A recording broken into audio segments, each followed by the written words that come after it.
venissero tolti gli stalli blu da Viale Ancona per avere le due corsie di deflusso. Lavori del tram a San Giuliano al via quasi in sordina, scongiurato il temuto blocco del traffico dei pendolari per tutto il giorno nello snodo. Veneto Strade ha posizionato il cantiere, vigilato dal controllo attento degli agenti della Polizia Municipale.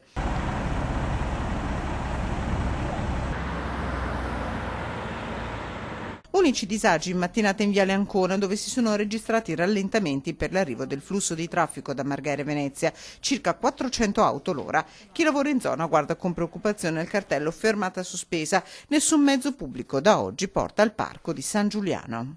C'è questa fermata sospesa al parco di San Giuliano, con tutto quello che si è fatto per lanciare questo parco, non c'è nessun autobus che si ferma qua, niente, fermata sospesa. E sì che anche il 5 rientra su questa rotonda per andare all'aeroporto, il 19 passa di qua ma non si ferma.